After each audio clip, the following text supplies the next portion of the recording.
Dear friends, आप देख रहे हैं मासिक मूल्यांकन इतिहास का फरवरी माह का कक्षा 10 का सारे क्वेश्चनों के आंसर हम देखेंगे इस वीडियो के दौरान। तो चलिए स्टार्ट करते हैं पहले क्वेश्चन से। ऐसा व्यक्ति जो चुन्नटों के सहारे कपड़े को समेटता था उसे कहते थे, तो उसे क्या कहते थे जो चुन्नटों के सहारे कपड़े को समेटता था, ये पूछा गया है इसमें। ठीक है, तो ये आपको बताना है। तो इसमें जो आंसर हो जाएगा आपका क्या होगा, तो वो आंसर हो जाएगा आपको बी। उसको पुल्लर कहते थे। क्या कहते थे उसको? पुलर कहते थे। तो आप यहाँ पे जो पुलर है इसको आप हाईलाइट कर लोगे, यानी कि इसको मार्क कर लोगे। अगला जो क्वेश्चन है, आर्थिक मंदी की शुरुआत कब हुई थी? आर्थिक मंदी की शुरुआत जो है 1929 में हुई थी। ठीक है, 1929 से लेके 1933 तक चला, लेकिन प्रभाव 1939 तक रहा इसका। ठीक है, अगले जो क्वेश्चन की बात करें तो अगला क्वेश्चन है, जेम्स वाट ने किसके द्वारा बनाए गए भाप के इंजन में सुधार किया? यानी कि हम बोलते तो हैं जेम्स वाट ने भाप के इंजन का आविष्कार किया, लेकिन उसको आविष्कारित किसी और ने किया था। जेम्स वाट ने उसमें सुधार किए, तो वो थे न्यू कामेन। ठीक है, कौन थे वो? न्यू कामेन। तो यहाँ पे आपका ये न्यू कामेन आंसर हो जाएगा। अगला जो क्वेश्चन है, इसमें पूछा है रिंडर पेस्ट क्या था? सभी को पता होगा, अच्छी तरह से पढ़ा है ये। रिंडर पेस्ट जो है पशु रोग था, जिसको पशु प्लेग के नाम से भी जाना जाता था। ठीक है, इसके बाद आते हैं हम नेक्स्ट क्वेश्चन पे। नेक्स्ट जो पांचवा क्वेश्चन है, इसमें क्या पूछा गया आपसे? इसमें पूछा गया स्पिनिंग जेनी मशीन का आविष्कार किसके द्वारा किया गया? तो स्पिनिंग जेनिंग मशीन का आविष्कार जो है जेम्स हरग्रीव्स ने किया था। तो ए ऑप्शन इसमें आप करेक्ट कर लो। ठीक है, अगले क्वेश्चन की बात करते हैं। क्वेश्चन नंबर 6, अमेरिका की खोज किसने की थी? तो अमेरिका की खोज जो है कोलंबस ने, क्रिस्टोफर कोलंबस ने की थी। ठीक है, तो यहाँ पे जो है आपका क्रिस्टोफर कोलंबस आ जाएगा। इसके बाद में सातवां जो क्वेश्चन है, इसमें पूछा है कॉर्न लॉ। कॉर्न मतलब होता है मक्का, तो सीधा सीधा कॉर्न लॉ के द्वारा सरकार ने किस कृषि उत्पाद के यातायात पर पाबंदी लगाई थी? तो वो सिंपल सा है, मक्का। यहाँ पे सी लिखा है, ये डी है। ठीक है, तो यहाँ पे आप मक्का कर लोगे। नेक्स्ट जो क्वेश्चन है, यहाँ पर आपका नेक्स्ट जो क्वेश्चन है उसकी बात करते हैं। तो यहाँ पर आठवां क्वेश्चन है, 19वीं शताब्दी के अंत में कौन से दो राष्ट्र नई औपनिवेशिक शक्ति के रूप में उभर कर आई? तो आपका जो इसका आंसर है वो हो जाएगा बेल्जियम और जर्मनी। ठीक है, ये जो है दो राष्ट्र नई शक्ति के रूप में उभर कर आए। उसके बाद में नेक्स्ट जो है, ब्रिटेन वुड्स की जुड़वा संतान किसे कहा जाता था? तो ब्रिटेन वुड्स जो है इसके अंदर कौन सा आता था? तो ब्रिटेन वुड्स में आपका जुड़वा संतान में अंतर्राष्ट्रीय मुद्रा कोष यानी आईएमएफ और विश्व बैंक दोनों को कहा जाता है। ठीक है, तो यहाँ पर सी ऑप्शन करेक्ट हो जाएगा। अगला जो क्वेश्चन है उसकी बात करते हैं, सविनय अवज्ञा आंदोलन किसने शुरू किया था? सभी को अच्छी तरह से नाम भी याद होगा। ये तो अवज्ञा आंदोलन महात्मा गांधी का था। अगला जो क्वेश्चन है, वीटो का अर्थ क्या है? तो वीटो जो है लैटिन शब्द का अर्थ है मैं निषेध करता हूँ। क्या होता है इसका मतलब? मैं निषेध करता हूँ। ठीक है, एक तो ये बता दूं आपको। इसके बाद जो है आप देखिए, किसी देश के अधिकारी को एक तरफा रूप से किसी कानून को रोक लेने का ये अधिकार है, उसे ही जो है वीटो पावर कहते हैं। और कुछ देश हैं जो वीटो पावर के अंदर आते हैं। ठीक है, तो यहाँ पर जो ध्यान रखना है आपको कि वीटो क्या है, वीटो का अर्थ होता है मैं निषेध करता हूँ। ठीक है, और इसका अर्थ के बाद में हम इसको थोड़ा सा डिफाइन भी कर देंगे एक वर्ड में। किसी देश के अधिकारी, किसी भी देश के अधिकारी जिसके पास वीटो है, किसी देश के अधिकारी को एक तरफा रूप से किसी कानून को रोक लेने का यह एक अधिकार है। अगला जो क्वेश्चन है 12वां, द्वितीय विश्व युद्ध में मित्र राष्ट्र समूह में कौन से देश शामिल थे? मित्र राष्ट्र समूह में जो है ग्रेट ब्रिटेन। ठीक है, इसके बाद में आपका जो नेक्स्ट है, एक तो ग्रेट ब्रिटेन यानी कि इंग्लैंड हो गया, दूसरा आपका जो हो गया वो हो गया फ्रांस, तीसरा हो गया रूस और चौथा अमेरिका। ये रिश्त मित्र राष्ट्र देश बने थे। ठीक है, तो ये आपका आंसर हो जाए। अगला जो क्वेश्चन है उसकी बात करें। नेक्स्ट जो है जाबर किसे कहते हैं? तो ये बहुत कॉमन क्वेश्चन है और कई बार सभी बोर्ड में पूछा जा रहा है। मैं जितने भी यूपी एमपी और आपके छत्तीसगढ़ या फिर हरियाणा राजस्थान सभी जगह के मॉडल पेपर्स मैंने सॉल्व किए और सभी में आपका जो है ये क्वेश्चन आया हुआ है, कॉमन क्वेश्चन है। और आप लोगों के मॉडल पेपर्स के लिए कमेंट बहुत कम आ रहे हैं, कुछ ही बच्चे हैं जो गिन चुन के कमेंट कर रहे हैं। तो आप जितनी जल्दी कमेंट करोगे उतनी जल्दी आपके मॉडल पेपर्स को सॉल्व करवाया जाएगा। मॉडल पेपर में से आपको 70 से 80% क्वेश्चन जो है आपके एग्जाम में देखने को मिलेंगे। अगर आप उसका सॉल्यूशन कर लेते हैं तो आप समझ लीजिए 70 टू 80% अपने आप को तैयार कर चुके हैं, टर्म वन का और टर्म टू दोनों मॉडल पेपर्स को। तो टर्म वन तो हमने करा दिया, लेकिन टर्म टू का हमने सेट वन सभी का करा दिया है। आप लोग जो है कमेंट करने में कंजूसी कर रहे हैं, ऐसा लग रहा है जैसे कि आपकी जेब से पैसे खर्च हो रहे हों। तो आप जब तक कमेंट नहीं करो, क्योंकि दूसरे स्टूडेंट हैं वो कमेंट कर रहे हैं, 12वीं क्लास के स्टूडेंट ज़्यादा कमेंट कर रहे हैं, तो पहले हम 12वीं के बनाएँगे फिर 10वीं के बनाएँगे। और दूसरे बोर्ड के भी स्टूडेंट सबसे ज़्यादा कमेंट कर रहे हैं, तो उनके फिर बनाने लग जाएँगे अगर आपके कमेंट नहीं आएँगे तो। तो कमेंट करिए ताकि हमको पता चले कि आपको ज़रूरत है, नहीं तो फिर हम क्यों उसमें टाइम खराब करें, हमारा टाइम खराब होगा ना उसको बनाने में।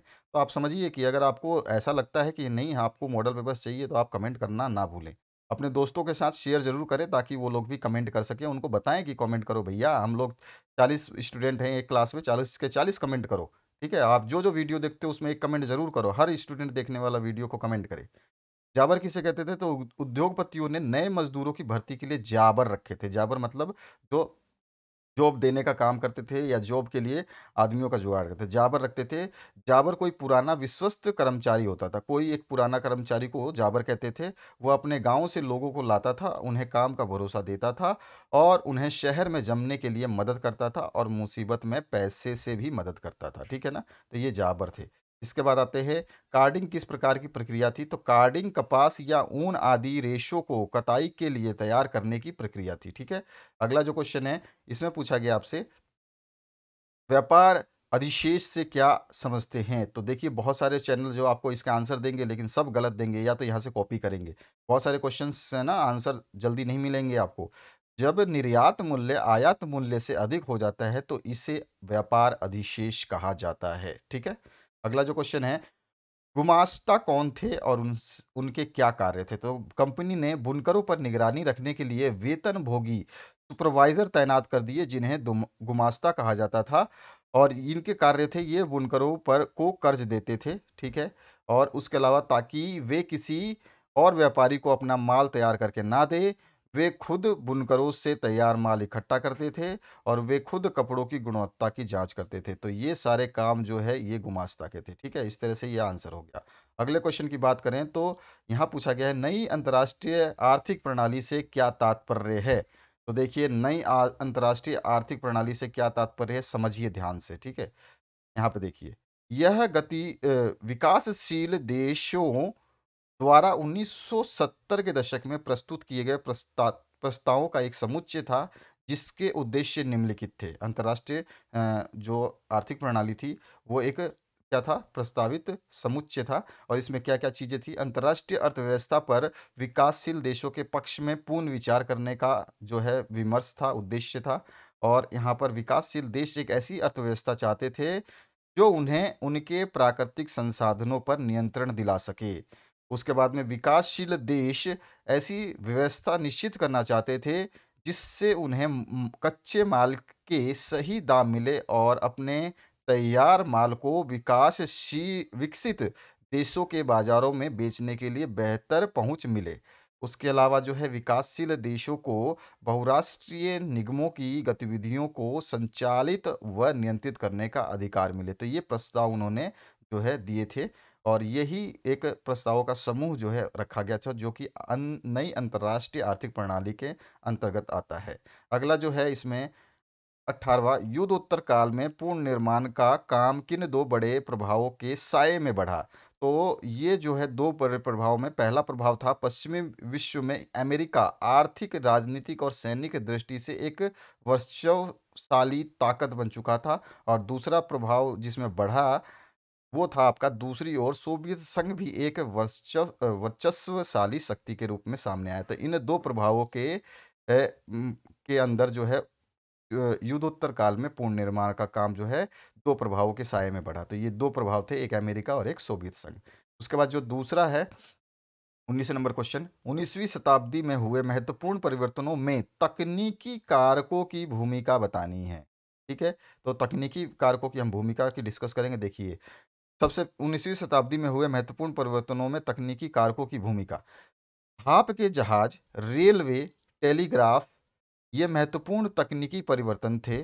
तकनीकी प्रगति सामाजिक, राजनीतिक तथा आर्थिक कारकों का परिणाम होती हैं, जैसे औपनिवेशीकरण के फलस्वरूप यातायात तथा परिवहन के साधनों में सुधार किए गए, तेज चलने वाली रेलगाड़ियों का निर्माण किया गया, जलपोतों का आकार बढ़ा दिया गया, जिससे जिससे किसी भी उत्पाद को दूर के बाजारों में कम लागत पर और अधिक आसानी से पहुंचाया जा सके। रेफ्रिजरेशन की तकनीक पानी के जहाज़ों में स्थापित की गई। रेफ्रिजरेशन मतलब फ्रिज वाली। फ्रिज की तकनीक जो है, मैं बता रहा हूँ, लिखना तो आपको रेफ्रिजरेशन है। रेफ्रिजरेशन की तकनीक पानी के जहाज़ों में स्थापित की गई, जिससे जल्दी खराब होने वाली चीज़ों को भी लंबी यात्राओं पर ले जाया जा सकता था। तो इस तरह के तकनीकी जो है, महत्वपूर्ण तकनीकी प्रयास किए गए कारक थे जो। ठीक है, अगर अब 20वां क्वेश्चन है, विज्ञापन नए उपभोक्ता पैदा करने का एक सशक्त माध्यम है। इस कथन का आपको अपने शब्दों में लिखना है, तो देखिए, विज्ञापन का आशय जो है, संभावित उपभोक्ताओं को अपने उत्पाद या सेवाओं की ओर आकर्षित करने के उद्देश्य से उसकी पर्याप्त जानकारी प्रदान करने से है। विज्ञापन का समझ गए? विज्ञापन की डेफिनेशन भी कभी-कभी पूछ लेता है। अब विज्ञापन जो है, नए उपभोक्ता पैदा करने का एक सशक्त माध्यम है, क्योंकि विज्ञापन द्वारा निम्न प्रयास किए जाते हैं। क्या प्रयास किए जाते हैं ताकि आपके उपभोक्ता नए बढ़ सके? एक देखिए, पहला करते हैं नए ग्राहकों की तलाश। विज्ञापन का कार्य वस्तु के बाजार में आने से पहले ही उसकी बिक्री के लिए माहौल तैयार करना तथा बाजार में उसके संभावित ग्राहक को खोजकर उन्हें वस्तु खरीदने के लिए प्रेरित करना होता है। प्रतिस्पर्धा प्रतिस हाँ, प्रतिस्पर्धात्मक उत्पादन के इस दौर में विज्ञापन नए ग्राहकों को अनेकों उत्पादों में से किसी एक उत्पाद को खरीदने के लिए प्रेरित करके वस्तु की बिक्री को बढ़ाता है। दूसरा पॉइंट हम डिस्कस कर सकते हैं, कोई भी 3-4 पॉइंट लिख देना। नए उत्पाद की जानकारी देना, तो नए उत्पाद की जानकारी दोगे तो भी ग्राहक बढ़ेंगे। तो निर्माताओं द्वारा अपने नवीन उत्पाद की जानकारी उपभोक्ताओं को देने के लिए विज्ञापन की ही आवश्यकता होती है। विज्ञापन द्वारा उपभोक्ता वस्तु की उपयोगिता एवं प्रयोग विधि को जान पाते हैं।